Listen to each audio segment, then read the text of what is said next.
Salut tout le monde, comment ça va tout le monde? Dans cette vidéo, nous allons continuer à travailler sur notre page de profil utilisateur et ajouter la possibilité de télécharger une photo de profil pour nos utilisateurs. Nous allons donc étendre le modèle utilisateur que nous avons actuellement pour ajouter d'autres champs. Nous allons également apprendre à utiliser les signaux Django pour exécuter des fonctions spécifiques après certaines actions, ce qui peut être extrêmement utile pour ce type de travail. Alors, commençons. Tout d'abord, par défaut, le modèle utilisateur par défaut que Django nous fournit ne comporte pas de champ pour une photo de profil. Comment pouvons-nous ajouter cela? Pour ce faire, nous allons devoir étendre le modèle utilisateur et créer un nouveau modèle de profil qui a une relation 1 à 1 avec l'utilisateur. Une relation 1 à 1 signifie qu'un utilisateur peut avoir un profil et qu'un profil sera associé à un utilisateur. Ajoutons cela pour que nos utilisateurs puissent avoir des photos de profil. Ce sera donc un nouveau modèle dans notre application utilisateur. Et lorsque nous avons créé cette application, elle a créé un modèle. Pi pour nous. Ouvrons-le. Je l'ai déjà ouvert ici sur ma machine. Voici donc le fichier models.py situé dans votre application Users. Et nous pouvons voir qu'il est actuellement vide. Nous avons un peu travaillé avec les modèles lorsque nous avons créé notre modèle de publication dans l'application blog dans une vidéo précédente. D'accord. Tout d'abord, nous allons étendre le modèle utilisateur existant que Django nous fournit. Nous devons donc l'importer. Nous pouvons le faire ici en haut en disant simplement from Django. Usez et créons maintenant notre nouveau modèle. Et j'appellerai cela eProfil. Je dirai donc classe profil. Et nous voulons hériter de models, OD. Et maintenant, nous voulons créer cette relation 1 à 1 avec le modèle utilisateur existant. Pour ce faire, nous pouvons dire user est égal à et ce sera l'utilisateur pour ce champ models.121 de profil. Assurez-vous de bien utiliser les majuscules. Nous voulons maintenant qu'il y ait une relation 1 à 1 avec le modèle utilisateur. Nous allons donc passer cela ici. Nous voulons également spécifier un argument onDelete. L'argument onDelete indique donc à Django ce que nous voulons faire du profil si l'utilisateur est supprimé. Nous dirons donc que on-delete est égal à et ce sera models, cascade. Nous avons vu cela dans le post-modèle d'une vidéo précédente. Mais juste un récapitulatif, cascade signifie que si l'utilisateur est supprimé, le profil est également supprimé. Mais si nous supprimons le profil, cela ne supprimera pas l'utilisateur. C'est donc une chose à sens unique et cela a du sens. Donc, dans ce cas, si nous supprimons un utilisateur d'une base de données, il n'y a aucune raison de conserver son profil avec ses images et tout ça. Donc, tout cela sera simplement supprimé avec l'utilisateur. D'accord. Maintenant que nous avons un utilisateur associé à ce profil, nous pouvons ajouter tous les champs supplémentaires que nous voulons. Vous pouvez ajouter d'autres champs ici si vous le souhaitez, comme une biographie, une ville actuelle ou tout ce que vous voulez, mais je vais juste ajouter une photo de profil. Je vais donc appeler cette image et ce sera un champ d'image. Nous allons donc dire que l'image est égale au champ d'image du modèle. Nous allons maintenant passer quelques arguments ici. Je vais donc dire que la valeur par défaut est égale à, ce sera default, JPEG. Ce sera donc une image par défaut pour tous les utilisateurs. Nous pouvons également ajouter upload to est égal à et nous allons définir cela comme égal à profilpix. Ce sera donc simplement le répertoire dans lequel les images seront téléchargées lorsque nous téléchargerons un profil. D'accord, cette petite chaîne devrait donc nous donner des profils utilisateurs pour chacun de nos utilisateurs. Créons maintenant une méthode dunderstr. Ainsi, lorsque nous l'imprimerons, elle s'affichera comme nous le souhaitons. Donc si vous ne savez pas ce que c'est, nous en avons parlé brièvement dans une autre vidéo, mais en gros, si nous n'avons pas de méthode dunderstr, alors à chaque fois que nous imprimons un profil, il sera simplement indiqué objet profil. Et nous voulons que ce soit plus descriptif que cela. Donc si nous voulons que ce soit plus spécifique, nous devons lui dire exactement comment nous voulons qu'il l'imprime. Mettons donc cela ici. Je vais donc dire edfaf dunderstr et cela prend self comme argument qui est l'instance. Et maintenant nous voulons renvoyer la manière dont nous voulons que cela soit affiché. Je vais donc renvoyer une fstring ici. Et dans la fstring, j'utiliserai self.username. Et après cela, j'imprimerai profil. Disons que nous avons cet utilisateur Corems ici. Ensuite, chaque fois que nous imprimons son profil, il affichera le nom d'utilisateur qui est Corems puis profil. Il sera donc indiqué Corems profil. D'accord. Maintenant que nous avons ajouté ce modèle, rappelez-vous que chaque fois que nous apportons une modification à nos modèles, cela va également entraîner une modification de la base de données, mais aucune modification n'a encore été apportée. Nous devons toujours exécuter nos migrations pour que ces modifications prennent effet. Et c'est aussi l'avantage des migrations, car nous pouvons apporter des modifications à la base de données de cette manière au fil du temps. Ok, ouvrons notre terminal et exécutons ces migrations. Je vais donc ouvrir mon terminal ici. Je suis actuellement dans le répertoire de mon projet où se trouve mon fichier manage.py ou fichier py. N'oubliez pas que nous pouvons créer des migrations pour nos modifications en disant simplement python manage.py make migration. Donc, si nous exécutons cela maintenant, nous pouvons voir que nous obtenons une erreur et qu'il est indiqué que nous ne pouvons pas utiliser le champ image car Pylo n'est pas installé. Puis il nous donne un indice indiquant que nous pouvons résoudre ce problème en exécutant simplement pip install Pylo. Maintenant, si vous ne savez pas ce qu'est Pylo, c'est une bibliothèque permettant de travailler avec des images dans Python. Nous en avons donc besoin pour notre champ image. Installons-le. Avec pip, nous pouvons simplement dire pip install Pylo comme il nous l'a dit. Si nous l'exécutons, il l'installera. Une fois installé, essayons d'exécuter à nouveau notre commande make migration. Je vais donc effacer mon écran, appuyer plusieurs fois sur Up, puis relancer make migration. Ok, ça a marché, et nous pouvons voir qu'il a créé un nouveau fichier de migration pour nous dans le répertoire de migration de nos utilisateurs. Rappelez-vous de la vidéo sur la base de données où nous avons fait cela auparavant, cela crée simplement les migrations, mais nous n'avons pas encore exécuté les migrations pour mettre à jour la base de données. Nous pouvons donc le faire avec la commande migrate. Je vais donc dire python manage py migrate. Ok, cela devrait donc avoir appliqué les modifications à la base de données. Je veux maintenant pouvoir afficher ces profils utilisateurs sur la page d'administration de notre site web afin de voir à quoi cela ressemble. Mais si je veux faire cela, nous devons nous rappeler que nous devons enregistrer ce modèle dans le fichier d'administration de notre application. Et c'est une étape facile à oublier et je le fais tout le temps. Alors, allons-y et faisons-le maintenant. Donc, si nous revenons à notre projet dans notre application utilisateur, nous avons ce fichier admin.py. Et si nous cliquons dessus, il importe déjà admin pour nous. Et il est indiqué d'enregistrer vos modèles ici. Et nous voulons enregistrer ce modèle de profil que nous venons de créer. Nous devons donc d'abord l'importer. Nous allons donc dire from import profil et nous allons l'enregistrer. Nous allons donc dire admin, site, register et transmettre ce modèle de profil et l'enregistrer. D'accord, maintenant que nous l'avons enregistré sur notre page d'administration, exécutons notre serveur de développement et connectons-nous et essayons d'ajouter une photo de profil pour l'un de nos utilisateurs. Nous allons donc ouvrir le terminal ici et exécuter notre serveur de développement. Je vais donc dire python manage.py run server puis ouvrir notre site web. Et maintenant, allons à la page de connexion. Je vais donc aller à allons à la page d'administration. Je vais donc aller dans For, Admin et je vais agrandir un peu la page pour que tout le monde puisse voir. D'accord. Sur la page d'administration, nous pouvons voir qu'il y a une section pour les profils. Si je clique sur les profils, il est indiqué qu'il n'y a actuellement aucun profil. Les utilisateurs que nous avons déjà créés n'ont donc pas encore de profil. Nous allons configurer cela dans quelques instants pour que lorsque nous créons des utilisateurs, un profil soit également créé pour cet utilisateur. Pour l'instant, créons-en un manuellement. En haut à droite, je peux cliquer sur Ajouter un profil et créer un profil pour cet utilisateur CoreMS. Je vais ajouter une image ici. Je vais donc aller sur mon bureau, où j'en ai quelques-uns, cliquer sur Sélectionner ici, télécharger cela et enregistrer. D'accord. Nous pouvons maintenant voir que nous avons un profil de requête ici. Créons également un autre profil utilisateur pour un utilisateur sans lui fournir d'image. De cette façon, il utilisera la valeur par défaut. Je vais donc simplement aller ici pour ajouter à nouveau un profil et faire celui-ci pour cet utilisateur test et nous n'allons pas télécharger d'image. Nous allons simplement le laisser utiliser la valeur par défaut. Nous allons ensuite enregistrer. Et maintenant, nous pouvons voir que nous avons un autre profil pour lequel nous n'avons pas réellement téléchargé d'image.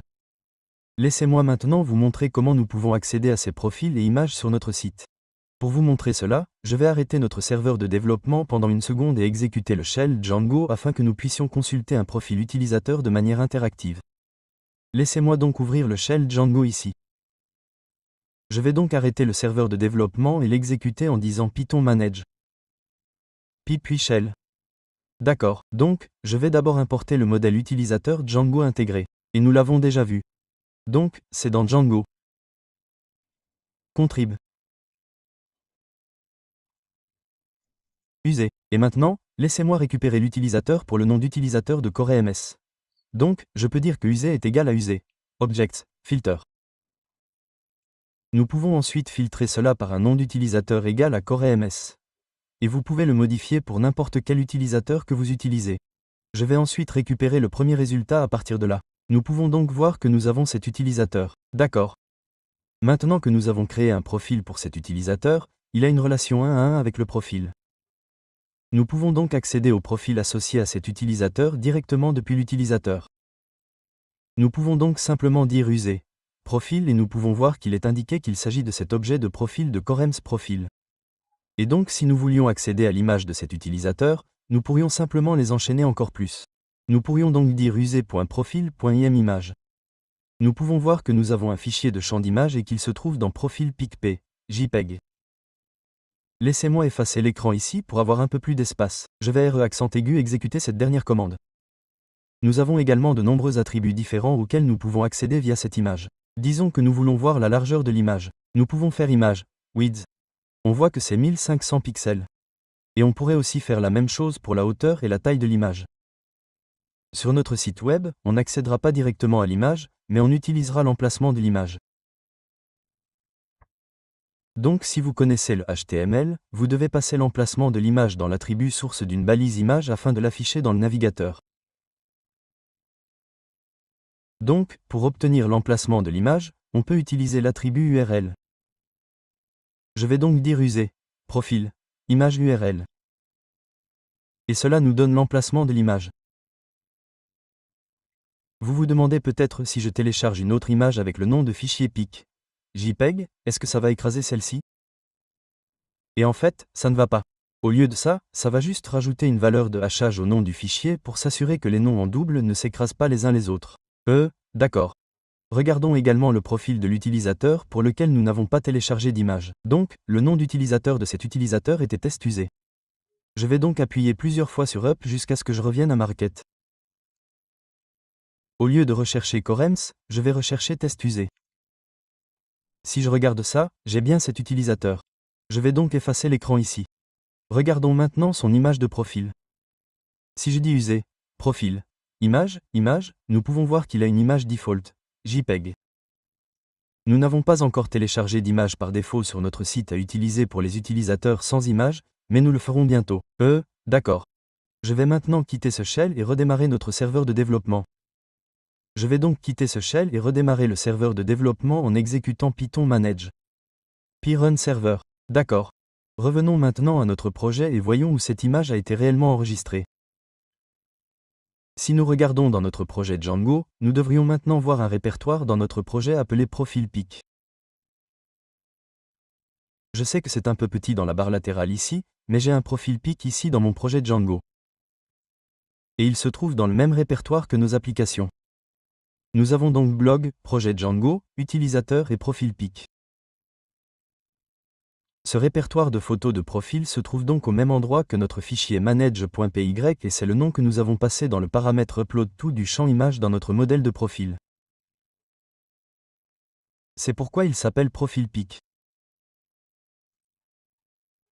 Je ne pense pas que ce soit un bon emplacement pour ces images, car si plusieurs utilisateurs ou plusieurs modèles enregistraient différents types d'images, ils encombreraient le répertoire racine de notre projet avec des répertoires d'images différents. Modifions donc quelques paramètres afin de pouvoir modifier l'emplacement où ces images sont réellement enregistrées. Nous devons également modifier quelques paramètres différents afin que notre site web puisse trouver ces images lorsque nous essayons de les afficher depuis le navigateur. Faisons-le en ouvrant le fichier setting.py de notre projet. Dans nos paramètres, nous allons devoir définir quelque chose appelé racine du média et URL du média. Laissez-moi donc descendre en bas et je vais les mettre juste en dessous de notre paramètre d'URL statique ici. Je vais donc définir la racine du média et la laisser vide pour l'instant. Je vais également créer une URL du média et la laisser vide pour l'instant. La racine du média sera donc le chemin complet vers un répertoire dans lequel nous souhaitons que Django stocke les fichiers téléchargés. Pour des raisons de performance, ces fichiers sont stockés sur le système de fichiers et non dans la base de données. Cette racine du média est donc le répertoire dans lequel les fichiers téléchargés seront enregistrés. Conservons-la donc dans le répertoire de base de notre projet, mais nous la mettrons dans un répertoire appelé média. Nous pouvons donc spécifier un chemin complet en disant simplement que nous avons déjà importé le module du système d'exploitation. Nous pouvons donc dire os, pass, join et nous joindrons base-badur avec une chaîne de médias. D'accord, ce que nous faisons ici, c'est utiliser la méthode o, pass, join pour nous assurer que le chemin complet vers ce répertoire est créé correctement, quel que soit le système d'exploitation que vous utilisez. Et la variable base-dur ici est une variable que Django a créée en haut de notre fichier de paramètres qui spécifie l'emplacement du répertoire de base du projet. Donc, en gros, cela signifie simplement que la racine du média sera dans le répertoire de base de notre projet et qu'il y aura un répertoire appelé média. D'accord. Définissons maintenant l'URL du média, qui est l'URL public de ce répertoire. C'est donc ainsi que nous allons accéder à notre média via le navigateur. Je vais donc simplement définir cette valeur sur equal to pour /média. D'accord, donc, juste au cas où cela vous perturberait, laissez-moi les répéter une fois de plus. La route du média est l'endroit où nos fichiers téléchargés seront situés sur le système de fichiers. Par exemple, rappelez-vous que dans notre modèle de profil, nous avons dit que nous voulions que nos images soient téléchargées dans un répertoire appelé profil PIC. Donc, avec cette racine média définie sur ce répertoire appelé média, maintenant, lorsque nous chargeons une image, cela créera un répertoire profil PIX dans ce répertoire média et y placera l'image. Ce répertoire média sera situé dans le répertoire de base de notre projet, et l'URL média nous permettra d'accéder à cette image dans le navigateur. Ce sera donc forward/media SL profil epic, puis le nom de cette image. Et nous verrons exactement à quoi cela ressemble dans une seconde. D'accord, donc, avec les modifications que nous venons d'apporter, elles ne seront pas appliquées au profil que nous avons déjà créé. Nous devons donc supprimer ces deux profils que nous avons créés, puis les recréer pour que ces modifications prennent effet. Laissez-moi donc afficher notre page d'administration ici et la recharger. Et maintenant, supprimons simplement ces deux profils que nous avons créés. Je vais donc sélectionner supprimer les profils sélectionnés. Supprimer les deux, oui, j'en suis sûr. Et maintenant, laissez-moi ajouter un profil pour Corems et je vais charger cette même image et l'enregistrer. Créez maintenant un autre profil et nous allons le faire pour l'utilisateur test sans sélectionner d'image. Je vais donc l'enregistrer. D'accord. Cela fait, si nous revenons à notre projet ici, nous devrions maintenant voir un dossier multimédia dans le répertoire de base de notre projet. Et si nous regardons à l'intérieur du dossier multimédia, nous pouvons voir un répertoire de photos de profil. Et à l'intérieur, nous pouvons voir un JPEG.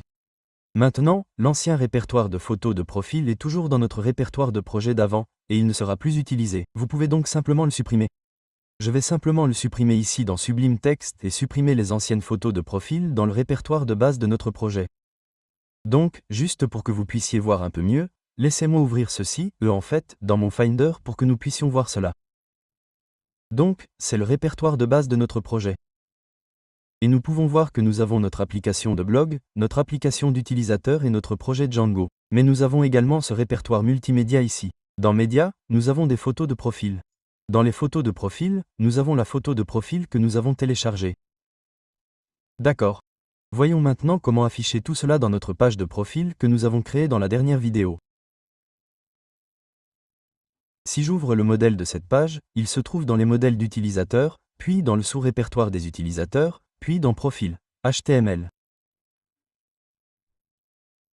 Dans notre page de profil actuelle, tout ce que nous avons est le nom d'utilisateur de l'utilisateur qui est imprimé, mais nous voulons que cette page de profil contienne son nom d'utilisateur, sa photo de profil, son adresse email et la possibilité de mettre à jour ces informations.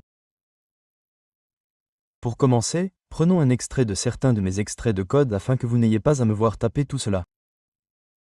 Et encore une fois, j'ai un lien vers ces extraits dans la section description ci-dessous, vous pouvez donc les copier et les coller pour suivre. Je vais donc ouvrir mon répertoire d'extraits et j'ai un fichier appelé profil, HTML. Je vais donc l'ouvrir dans Sublime et copier tout ce code HTML ici. C'est ce que je veux coller dans le bloc de contenu de notre modèle de profil. De retour dans notre modèle de profil, je vais écraser notre balise H1 ici et coller cet extrait de code de ce profil. Extrait HTML. Cet extrait HTML que nous avons copié ici n'est qu'une petite mise en page courte qui contient des classes Bootstrap pour rendre les choses un peu plus jolies. ainsi que quelques styles du fichier main.css que nous avons ajouté plus tôt dans notre modèle de base. D'accord. Dans mon extrait de code, j'ai un espace réservé pour le nom d'utilisateur et l'adresse email. Remplaçons-les par le nom d'utilisateur et l'adresse email de l'utilisateur actuel. Ici, là où il est indiqué nom d'utilisateur, nous allons accéder à une variable et indiquer user, airname. Au lieu de cette adresse email factice, nous allons accéder à une variable et indiquer adresse email de l'utilisateur. J'ai également une image ici pour la photo de profil de l'utilisateur. Et pour l'instant, la source de cette image est codée en dur. Mais nous voulons que ce soit l'image de l'utilisateur s'il en a téléchargé une. Et s'il n'en a pas téléchargé, ce sera juste default, JPEG. Mettons donc à jour la source codée en dur ici dans le modèle pour qu'elle corresponde à l'emplacement de l'image de l'utilisateur. Nous avons vu comment faire cela plus tôt dans le shell Python. Nous pouvons donc simplement accéder à un attribut et dire user, profil image. Laissez-moi faire défiler un peu ici pour que nous puissions voir, image URL. Et cela devrait fournir l'emplacement correct de l'image. Mais il reste encore une chose à faire pour que cela fonctionne. Nous devons donc ajouter ces routes multimédia à nos modèles d'URL. Il existe différentes manières de le faire en développement et en production. Laissez-moi donc ouvrir la documentation Django pour que nous puissions voir ce qu'ils disent à ce sujet. Dans mon navigateur, j'ai ouvert la documentation Django jusqu'à la documentation sur la gestion des fichiers statiques. Laissez-moi ensuite l'agrandir un peu ici pour que les autres puissent la voir. Nous pouvons donc voir qu'il est indiqué de diffuser des fichiers téléchargés par un utilisateur pendant le développement. Pendant le développement, vous pouvez diffuser des fichiers multimédia téléchargés par l'utilisateur à partir de la route multimédia. Cela ne convient pas à une utilisation en production pour certaines stratégies de déploiement courantes, voire déploiement de fichiers statiques. Lorsque nous déploierons ce site, nous devrons lire la documentation sur le déploiement de fichiers statiques. Mais comme nous ne sommes qu'en phase de développement, voici comment nous allons procéder. Par exemple, il est indiqué que si l'URL de votre média est définie comme média, vous pouvez le faire en ajoutant l'extrait suivant au fichier url.py de votre projet. Nous pouvons voir ici qu'ils importent les paramètres et les données statiques, puis qu'ils ajoutent simplement cela à nos modèles d'URL. Je vais maintenant prendre leur bloc de code qu'ils ont suggéré ici et le modifier légèrement. Je vais donc copier ce qu'ils suggèrent de mettre dans notre fichier url.py. Ouvrons maintenant url.py à partir de notre projet. Dans notre projet, nous allons ouvrir url.py. Faites défiler un peu vers le bas. Et maintenant, laissez-moi coller ce que j'ai obtenu de leur site web. Voici donc ce qu'il est indiqué de faire sur leur site web. Il est donc indiqué d'importer les paramètres et d'importer les données statiques en utilisant ces lignes ici. Je vais donc continuer et le faire. Je vais donc les copier et les déplacer ici vers le haut et les enregistrer. Maintenant, nous avons également nos modèles d'URL ici, et il est indiqué d'ajouter simplement l'URL du média statique ici à la fin. Maintenant, je suis presque sûr qu'il vérifie les paramètres de débogage pour vous si vous deviez ajouter cela. Mais j'aimerais être un peu plus explicite. Donc, à la place, je vais simplement dire que si nos paramètres, et les paramètres sont quelque chose que nous avons importé ici. Donc, si setting, debug, ce qui signifie que nous sommes actuellement en mode débogage, nous voulons les ajouter à nos modèles d'URL. Je vais donc simplement supprimer cela de là et dire que les modèles d'URL+ sont égaux à cette section statique ici que nous avons obtenue de la documentation. J'aime bien faire les choses de cette façon plutôt que de les ajouter directement à nos modèles d'URL ici, car si quelqu'un d'autre lit notre code, il est un peu plus compréhensible de comprendre ce que cela fait, car nous ne les ajoutons que lorsque nous sommes en mode débogage. Bon, maintenant que notre URL de média et notre racine de média ont été ajoutés à nos modèles d'URL, cela devrait permettre à notre média de fonctionner dans le navigateur. Ouvrons-le et allons sur notre page de profil. Tout cela est donc enregistré. Et si nous regardons notre serveur de développement, le serveur de développement est toujours en cours d'exécution. Il n'y a donc aucune erreur. C'est bien. Et maintenant, ouvrons notre page. Je vais donc revenir à la vue du site ici. Laissez-moi redimensionner cela. Et maintenant, allons sur notre page de profil pour notre utilisateur actuellement connecté. Nous pouvons donc voir que nous avons une petite section de profil ici qui contient l'image que nous avons téléchargée. Elle contient également le nom d'utilisateur et l'email de l'utilisateur. D'accord. Il y a deux autres points que j'aimerais aborder dans cette vidéo. Tout d'abord, nous n'avons pas encore chargé d'image par défaut pour nos utilisateurs. Donc, si je me déconnecte de notre utilisateur actuel, puis que je me connecte en tant qu'utilisateur test, laissez-moi me connecter avec les identifiants de cet utilisateur test. Si nous allons sur sa page de profil, nous pouvons voir qu'il a l'image de profil par défaut, mais nous n'avons pas encore chargé d'image par défaut. Donc, si je regarde où cela se trouve, si je fais un clic droit dessus et que je dis ouvrir l'image dans un nouvel onglet, alors il recherche /media_default.jpg. Donc, pour que cela fonctionne, il suffit de déposer une image que nous voulons utiliser comme image par défaut pour les utilisateurs qui n'ont pas défini leur photo de profil. J'ai donc un fichier sur mon bureau que je vais utiliser. Et encore une fois, tous ces fichiers seront disponibles dans les extraits liés dans la section description ci-dessous. Je vais donc ouvrir ce dossier et le déposer dans le dossier multimédia de notre projet. Ouvrons-le. Nos extraits sont ouverts ici. Je dois retourner sur mon bureau. Voici mon bureau. Je vais utiliser cette image par défaut. Maintenant, je vais ouvrir notre projet Django. Voici notre projet Django. Nous avons notre dossier multimédia. Je vais donc ouvrir ce dossier multimédia. Nous pouvons voir que nous avons notre répertoire de photos de profil. Je vais maintenant coller notre fichier default, JPEG, dans notre dossier multimédia. Une fois que nous l'avons collé dans notre dossier multimédia, si nous retournons dans le navigateur et rechargeons cette page, il peut voir cette image default, JPEG. D'accord. Maintenant que cela fonctionne, il me reste une dernière chose à faire avant de terminer cette vidéo. Donc, pour l'instant, nous avons un système utilisateur plutôt sympa où les utilisateurs ont ces pages de profil et ces photos de profil, mais nous voulons nous assurer que pour chaque nouvel utilisateur créé, il obtienne automatiquement un profil, qui inclurait la photo de profil par défaut. Parce que la façon dont c'est configuré actuellement, nous devons en fait aller dans la page d'administration et créer les profils pour chacun de nos utilisateurs, et nous ne voulons pas faire ça à chaque fois. Donc, c'est assez facile à faire. Donc, ce que nous devons faire ici, c'est ajouter quelque chose qui s'appelle un signal Django. Et nous allons créer un nouveau fichier dans notre application utilisateur appelé signaux où nous pouvons écrire ceci. Donc, laissez-moi rouvrir notre projet ici dans notre éditeur. Et laissez-moi fermer certains des fichiers avec lesquels nous avons travaillé précédemment, car cela devient un peu encombré ici. Donc maintenant dans notre application utilisateur, nous allons créer un fichier dans notre application utilisateur et nous allons l'appeler signaux. Pi. Maintenant, vous verrez que certaines personnes mettent ces signaux dans les modèles. Pi où nous avons créé le modèle de profil, mais la documentation Django recommande de procéder de cette manière pour éviter certains effets secondaires liés au fonctionnement des importations. Nous allons donc importer un signal appelé PostSave. Donc dans le fichier psignal, nous pouvons dire from Django, laissez-moi l'épeler correctement from DjangoDB. Au del signal, nous voulons importer postec-save. Il s'agit d'un signal qui est déclenché après l'enregistrement d'un objet. Dans ce cas, nous voulons obtenir un signal PostSave lorsqu'un utilisateur est créé. Nous allons donc également devoir importer le modèle utilisateur intégré. Nous avons déjà vu cela. Cela vient de Django. Importer l'utilisateur. Et le modèle utilisateur ici va être ce que nous appelons l'expéditeur, car c'est lui qui envoie le signal. Et nous allons également devoir créer un récepteur. Un récepteur va être une fonction qui reçoit ce signal, puis effectue une tâche.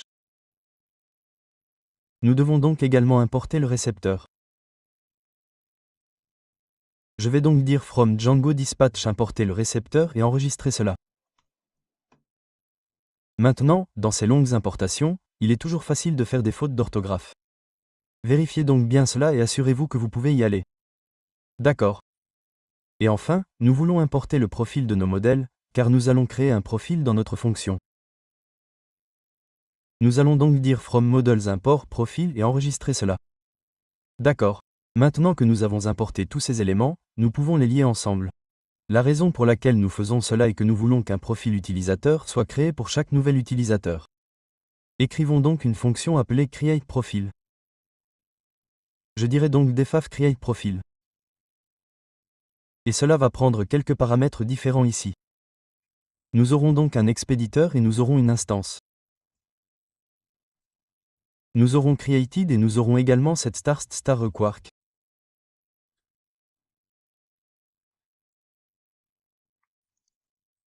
Et maintenant, dans cette fonction, nous dirons simplement if created, alors nous voulons profil create et nous voulons créer un utilisateur égal à instance. D'accord, nous avons maintenant une fonction de création de profil que nous voulons exécuter à chaque fois qu'un utilisateur est créé, mais nous n'avons pas encore réellement lié ces fonctionnalités. Pour ce faire, nous allons utiliser le récepteur que nous avons importé. Et le récepteur va être un décorateur que nous pouvons ajouter à notre fonction. Donc, ici en haut, nous allons dire au récepteur et ce décorateur prend quelques arguments. Il prend le signal que nous voulons, qui est post-save. Et aussi l'expéditeur. Nous dirons donc que l'expéditeur est égal à l'utilisateur. D'accord. Je sais que cela semble déroutant, mais nous pouvons tout imaginer comme ça. Nous pouvons donc voir que nous avons un expéditeur ici et un signal de sauvegarde des messages. Cela indique donc que lorsqu'un utilisateur est sauvegardé, envoyez ce signal est. Ce signal va être reçu par ce récepteur, et ce récepteur est cette fonction de création de profil est. Cette fonction de création de profil prend tous ces arguments que notre signal de sauvegarde des messages lui a transmis. Et l'un d'eux est l'instance de l'utilisateur, et l'un d'eux est créé. Donc, nous disons que si cet utilisateur a été créé, alors créer un objet de profil avec l'utilisateur égal à l'instance de l'utilisateur qui a été créé. Je sais que c'est un peu déroutant, mais c'est comme ça que ça se passe dans Django. J'espère que ça a du sens. D'accord. Et pendant que nous y sommes, maintenant que nous avons une fonction de création de profil qui est exécutée à chaque fois qu'un utilisateur est créé, créons également une fonction d'enregistrement de profil qui enregistre notre profil à chaque fois que l'objet utilisateur est enregistré. Et ce sera presque identique. Je vais donc simplement copier ce que nous avons déjà et le coller en dessous. Et j'appellerai cela enregistrer le profil au lieu de créer le profil. Et nous n'avons pas besoin de créer cela ici. Nous allons donc simplement supprimer cela et garder les quarks à la fin. Si vous ne savez pas ce qu'est quark, il accepte simplement tous les arguments de mots-clés supplémentaires à la fin de la fonction. Nous n'avons donc plus besoin de vérifier si cela a été créé. Tout ce que nous voulons faire, c'est enregistrer le profil lorsque l'utilisateur est enregistré. Nous allons donc dire instance qui va être l'utilisateur instance. Profil save. D'accord. Cela va donc suffire pour nos signaux. Il reste encore une petite étape à faire avant que cela ne fonctionne. Nous devons donc importer nos signaux dans la fonction ready de notre fichier app.py utilisateur. Allons donc dans notre application utilisateur. Et dans le module piapp.py que nous avons déjà vu dans notre configuration utilisateur, nous allons créer une fonction ou une méthode appelée ready qui va prendre self comme premier argument et. Dans cette méthode ready, nous allons simplement importer ces signaux. Nous allons donc dire import users_do. Signals et, comme je le disais précédemment, la documentation Django recommande de procéder de cette manière pour éviter certains effets secondaires liés au fonctionnement des importations. C'est pourquoi nous procédons ainsi. D'accord, enregistrons maintenant toutes nos modifications et voyons si cela a fonctionné. C'est un processus un peu plus long et il est facile de passer à côté de certaines choses en suivant. Donc, si cela ne fonctionne pas pour vous pour une raison quelconque, vous devriez peut-être simplement vérifier si vous avez oublié quelque chose dans ce processus. Maintenant, ouvrons notre navigateur et créons un nouvel utilisateur. Donc, laissez-moi d'abord m'assurer que le serveur de développement est toujours en cours d'exécution et c'est le cas. Maintenant, créons un nouvel utilisateur. Je vais donc me déconnecter et aller m'inscrire. Et maintenant, faisons nouvel utilisateur 3, je crois que c'est ce que nous sommes en ce moment. Nous allons dire pour une adresse email, nu3, company.com, puis nous allons définir un mot de passe, testing321 et nous inscrire. D'accord.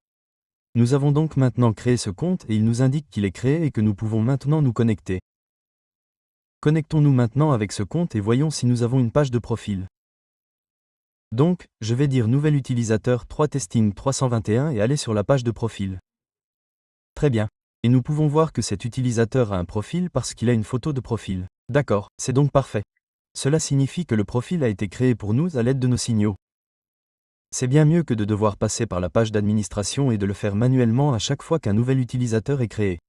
Ce serait un cauchemar de devoir le faire à chaque fois. D'accord, cela semble bien fonctionner et commence à prendre forme. Je pense que cela suffira pour cette vidéo.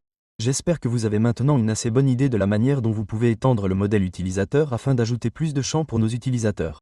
J'espère également que vous avez compris le concept d'utilisation de signaux pour effectuer certaines actions lorsque ces signaux sont déclenchés. Dans ce cas, il s'agissait de créer automatiquement un profil utilisateur après la création d'un utilisateur.